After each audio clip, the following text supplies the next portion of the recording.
It was absolutely a lot of fun.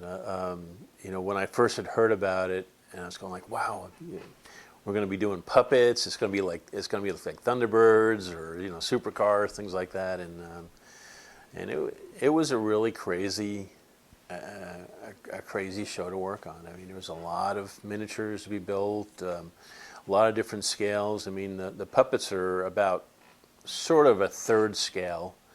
So we have sets that are around them that are third scale, but then we go back, and all the way down to, like 100 scale for the way background pieces. We built the bottom of the Eiffel Tower. We built a huge Lamborghini limo. It was almost like 10 feet long with flip-up wheels and Mount Rushmore. Just a lot of crazy stuff in that.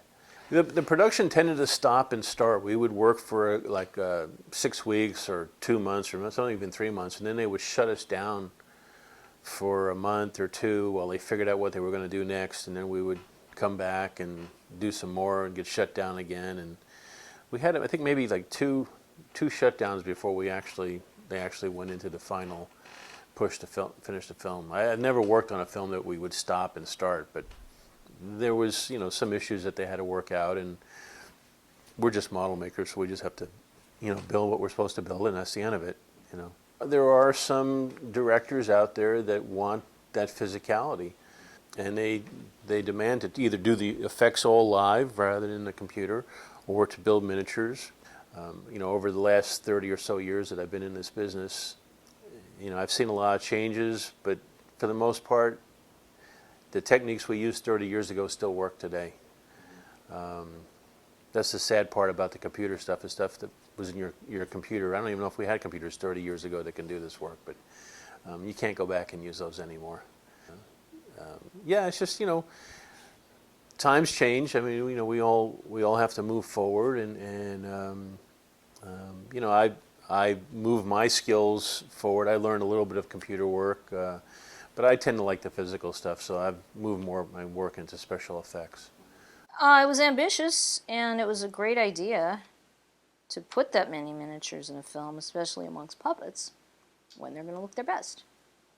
I would like to see more puppet movies done. I would certainly like to see another Team America type movie done, but producers are going to look at that and see where the budget went this direction, that direction, and say, well, maybe not. But we did some fun miniatures. All those Egyptian stuff blowing up, and I was inside the Sphinx. I knocked the head off the Sphinx. Viscoso had me all in. I had a welder set and a hard hat and muffs and gloves and that, because we had charges going off, And the first time we tried, it was supposed to be just a bomb release, and the head was supposed to fall off. Well, the material it was made out of was a little too soft. So when we locked it down to stabilize it, it actually sunk in a little bit too far. So when we blew it, it just went boop. So it's like, okay. So Tony gets inside. It was hollow on the inside, so I got a C-stand arm. And when I hear the charger go off, I go boop. And there was a guy, we actually doubled up on it. We had another guy back behind who poked it, and then they digitally got rid of anything that would be visible.